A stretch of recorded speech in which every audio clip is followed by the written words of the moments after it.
사랑의 하나님 아버지, 감사합니다. 이 밤에 주께서 저희에게 예배하신 귀한 은혜를 허락하여 주시니 감사합니다. 그 예배가 저희 심령 가운데 충만하게 하여 주시옵소서.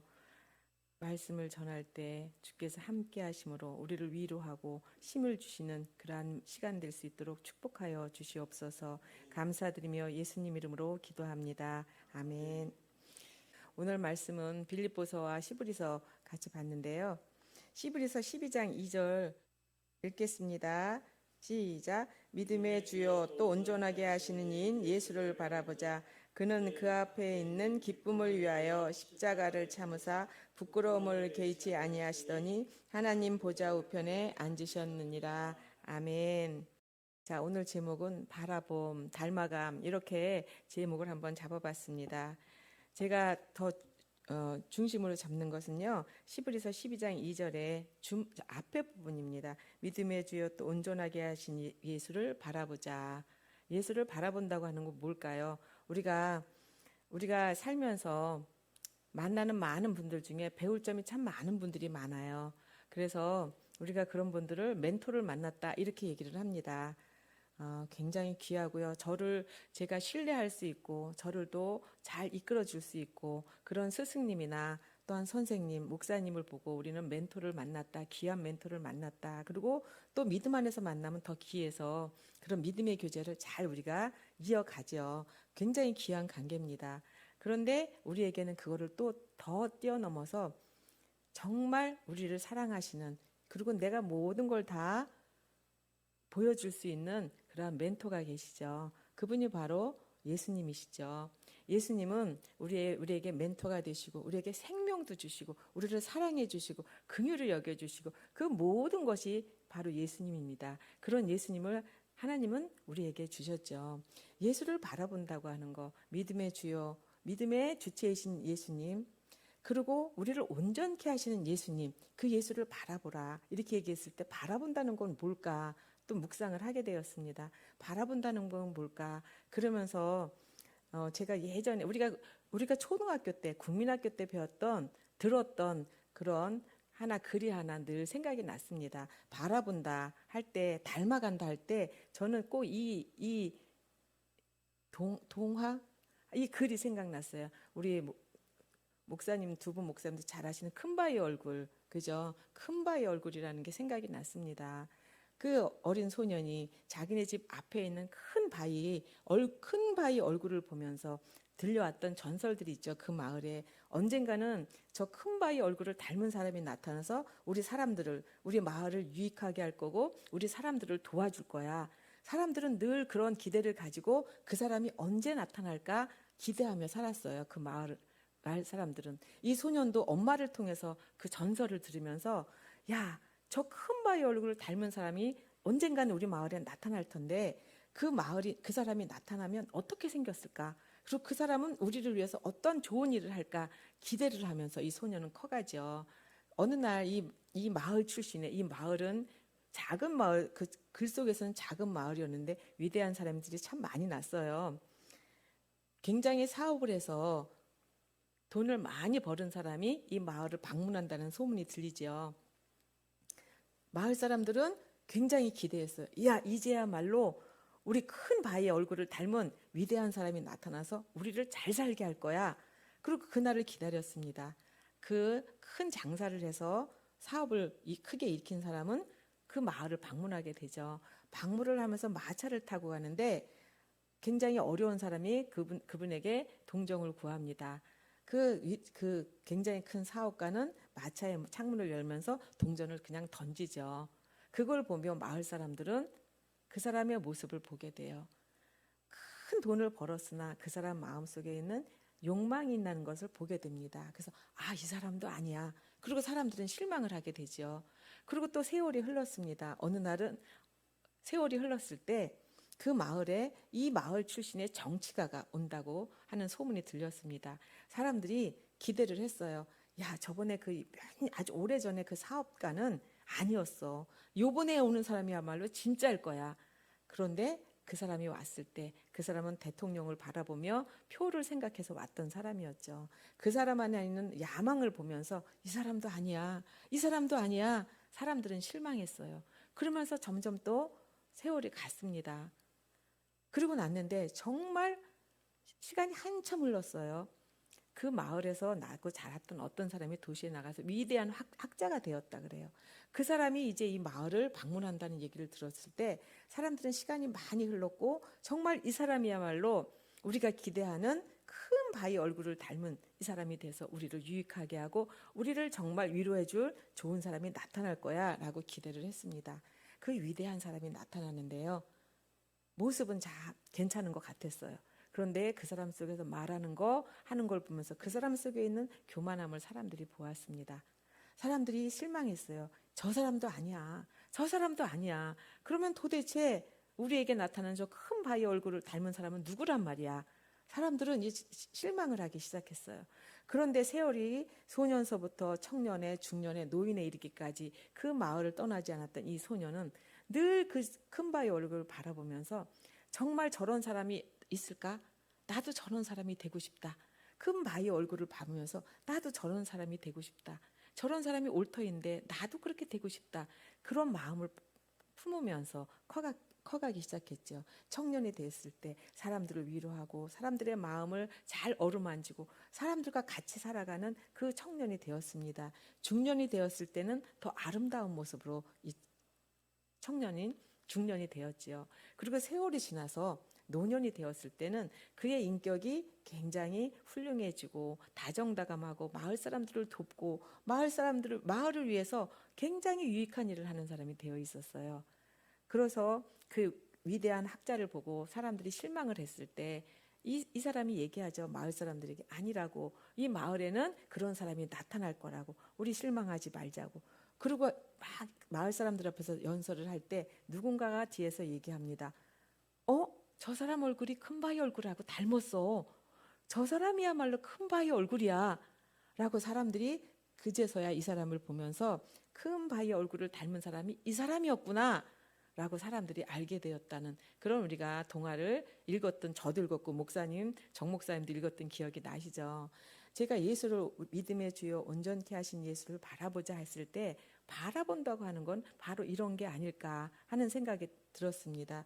오랜 세월이 흘렀을 때 그 바위를 보면서 늘 이 소녀는 무엇을 생각했을까요? 큰 바위 얼굴은 어떻게 살까? 큰 바위 얼굴은 무슨 생각을 하면서 살까? 큰 바위 얼굴은 아마 이렇게 행동하지 않을까?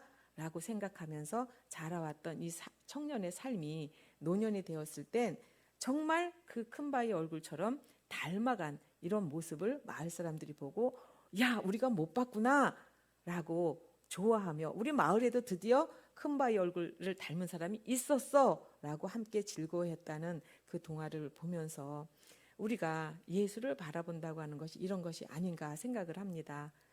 예수님은 우리에게 사랑 그 자체이기도 하시죠. 빌립보서 2장을 볼 때 2장 5절에서 8절을 우리가 다시 한번 읽어보겠습니다. 너희 안에 이 마음을 품으라. 곧 그리스도 예수의 마음이니 그는 근본 하나님의 본체시나 하나님과 동등됨을 취할 것으로 여기지 아니하시고 오히려 자기를 비어 종의 형체를 가지사 사람들과 같이 되셨고 사람의 모양으로 나타나사 자기를 낮추시고 죽기까지 복종하셨으니 곧 십자가에 죽으심이라.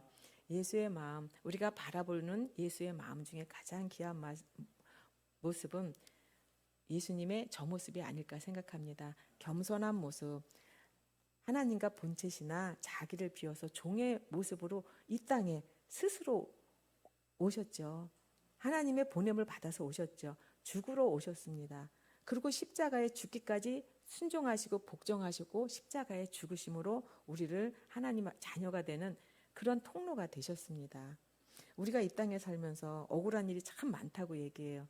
그리고 각자의 인생을 살다 보면 내가 스스로 쓰면 한 10건은 넘어 각자 10건들은 다 넘는 인생의 희노애락을 다 가지고 살아갑니다. 그런데 저렇게 내가 아닌 다른 사람을 위해서 죽으라 그러면 죽을 사람이 있을까요?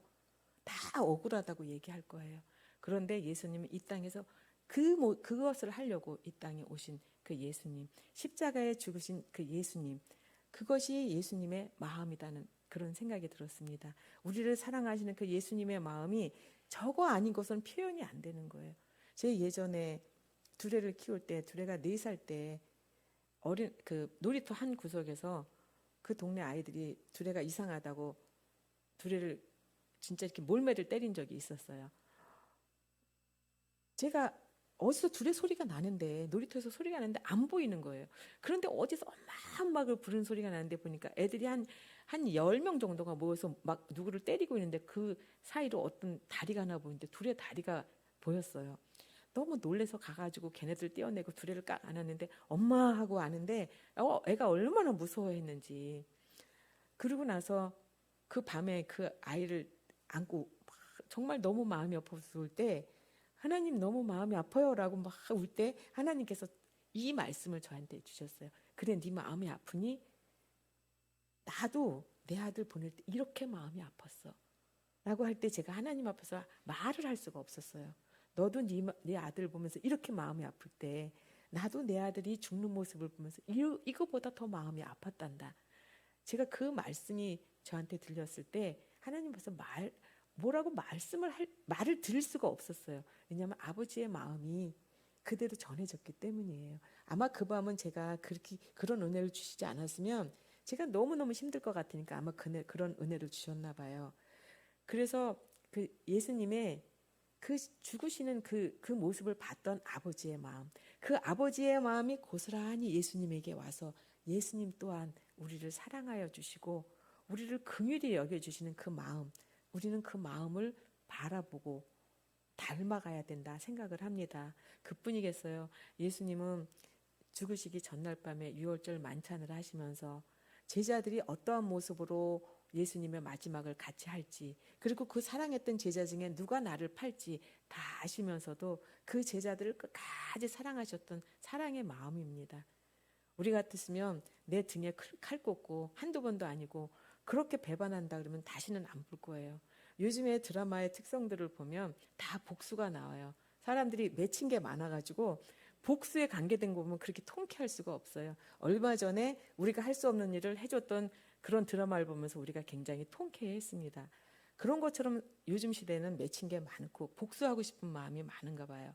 그런데 예수님은 그런 게 아니라 그 알면서도 끝까지 사랑하셨던 예수님의 마음, 그리고 예수님에게 마지막 얘기하죠. 발을 씻기시면서 너희가 지금 베드로에게 내가 지금 너한테 하는 이 일을 너는 지금 몰라. 그러나 후에는 알 거야. 너희 서로 사랑하고 내가 너희에게 이렇게 본을 보인 것처럼 서로의 발을 씻기고 서로의 부족함을 채워주고 서로를 사랑해라 하고 본을 보여주셨던 예수님의 마음. 우리 같았으면 그렇게 하겠어요? 다시는 안 보고 그 인간 상종 안 하죠. 다시는 안 본다 그러죠. 요만큼만 손해보고 요만큼만 상처받아도 우리는 피를 철철 흘리면서 하나님 어떻게 이럴 수 있어요? 예수님 어떻게 이럴 수 있어요? 저는 저 인간 안 봐요. 우리는 그럴 텐데 예수님은 다 아심에도 불구하고 끝까지 사랑하셨다고 우리는 말씀에 나와 있습니다. 마지막 십자가에서 돌아가시면서도 예수님은 용서의 말씀을 하셨죠. 하나님 저들을 용서해 주십시오. 저들이 지금 하는 일은 자기들이 무슨 일을 하는지 모릅니다. 저들을 용서해 주십시오. 그게 우리들은 할 수 있는 마음입니까? 저희는 할 수 없어요. 저희는 할 수 없으나 예수님은 하셨기 때문에 예수님을 바라보고 안 되지만 예수님을 바라보고 안 되지만 예수님을 바라보고 하면서 점점 우리가 조금씩 천천히지만 예수님을 닮아가는 우리의 삶이 되어야 되지 않을까 그렇게 생각을 해봤습니다. 그뿐이겠어요. 목자 없는 양같이 사람들이 우왕좌왕하고 정말 말씀에 갈급한 이런 찾아다는 그런 사람들을 보며 예수님이 굉장히 민망히 여기시며 그들을 불쌍히 여기셨던 긍휼의 마음, 그리고 아들이 죽지도 않은 아버지에게 유산을 받아서 가서 탕진하러 가는 걸 뻔히 보면서도 아버지는 재산을 주죠. 그리고 그 아들이 돌아올 때 기다리며 매일매일 그 자리에서 아들을 기다리며 마음 졸였을 아버지의 마음, 그런 마음들을 가지고 우리를 사랑하시는 예수님의 마음, 우리는 그 마음을 바라보며 그 마음을 닮아가야 된다 생각을 합니다. 그것이 우리가 예수님의 그 마음을 우리 안에 품는 거, 바라보는 거, 닮아가는 거, 그것이 아닐까 생각을 해보게 되었습니다. 말씀을 준비하다 보니까요, 예수님의 긍휼하심과 예수님의 사랑하심과 예수님이 우리를 얼마나 사랑하셨는지 그것이 다시 한번 저에게 오면서, 저는 이렇게 목사님 전 설교 이러는데 정말 이 준비하면서 그 은혜가 제게 그렇구나, 내가 늘상 그냥 그럴 거야 라고 생각했는데, 말씀을 준비하면서 다시 보니까 내가 바라봤던 예수님의 마음은 무엇이었을까, 그리고 내가 내 마음 가운데 예수님의 마음을 품으면서 적응해야 될 건 어떤 마음일까 생각해 보게 됩니다. 어르신들이 막 정말 이렇게 그 오늘처럼 날구지한다 그런 날은 정말 말도 안 되는 일로 막 그럴 때 하나님 정말 이게 좀 더 힘들어요 진짜, 막 이렇게 하다가도 하나님이 보내신 자리니까 하고 제 마음을 누를 수 있었던 건, 예수님은 오죽하셨을까, 예수님은 오죽하셨을까, 그 제자들 정말 그 말도 안 되는 얘기를 하는 제자들을 끝까지 사랑하셨던 예수님은 어떠셨을까. 우리가 목회를 하면서 정말 여러 가지 일들이 많을 때 하나님 정말 제 이 자리에 서 있어야 돼요 이렇게 얘기하고 싶고 표현할 때가 많을 때, 예수님은 그들을 끝까지 사랑하시고 품어주시고, 마지막 예수님은 정말 땀방울이 핏방울이 돼서 기도할 때 조는 제자들을 보면서 그들을 위해서 깨어 기도하라고 그렇게 말씀하셨던 그 긍휼의 마음이 우리에게 있을까요? 그러나 우리에게는 없지만 예수님을 바라보고 예수님의 마음을 품고 그런 마음을 주시도록 구하면 우리에게 하나님께서는 그 마음을 부어주셔서 예수를 바라보며 우리가 예수님을 닮아가는 그러한 모습이 우리에게 있지 않을까 생각해 봅니다. 낙심할 때 참 많고요. 그럴 때 하나님께 우리 주님께 부르짖으면, 주님 나도 그랬어. 제자들이 사람들이 다 나 떠나갈 때 나는 머리 둘 것도 없지만 이 땅에서 살았단다. 네 마음이 어떤지 나도 알아 하는 그 예수님의 위로가 저에게 들리지 않습니까? 사람들이 다 저를 떠나가요. 저 혼자 있는 것 같아요 라고 예수님이 그럴 때 나도 그랬어. 그렇지만 나는 너와 같이 있단다 하는 주님의 마음이, 주님의 그 사랑이 우리 안에 부음받지 않습니까? 우리가 낙심해서 있을 때 바라볼 것은 주님입니다. 큰 바위 얼굴에 그 소년이, 그리고 많은 사람들이 무엇을 갈망하면서 무엇을 생각하면서 그 큰 바위 얼굴을 닮은 사람을 기다렸을까요? 그 사람이 나타나서 우리의 삶을 풍성히 해주도록, 내 삶이 나아지도록 그런 걸 기대했을까요? 그렇다면 우리들은 예수를 믿는 우리들은 예수님을 바라보면서, 믿음의 주여 온전케 하신 예수님을 바라보면서 우리 안에 품어야 할 마음은 어떤 마음일까요? 하나님께서 우리에게 예수님을 통해 주셨던 사랑의 마음, 그리고 예수님이 이 땅에 오셔서 하나님의 마음 그대로 우리들을 사랑하셨고 긍휼히 여기셨고 용서하셨고, 또 우리가 정말 이렇게 어쩔 줄 몰라 하는 걸 민망히 여기시며 같이 눈물을 흘리셨던 그 마음이 우리 안에 부어지기를 기도합니다. 우리가 예수님을 바라보는 건 그런 마음이 우리 안에 있기를 우리가 기도하면서 그 마음을 품고, 오늘도 또 내일도 천천히지만 한 걸음 한 걸음 나갈 때 하나님께서는 그걸로 족해, 그걸로 족하고 네 마음 내가 알아 라는 그 마음이 우리 안에 큰 위로로 있을 걸 저는 믿습니다. 오늘도 우리가 다시 힘을 내서 잠시 쉬고, 또 하나님 이게 너무 힘들어요 하는 그런 마음이 들 때가 있지만, 그래도 예수님을 바라보며 예수님의 마음을 품고 또다시 힘을 내서 걸어가는 우리 목사님과 제가 되기를 예수님의 이름으로 축복합니다. 아멘.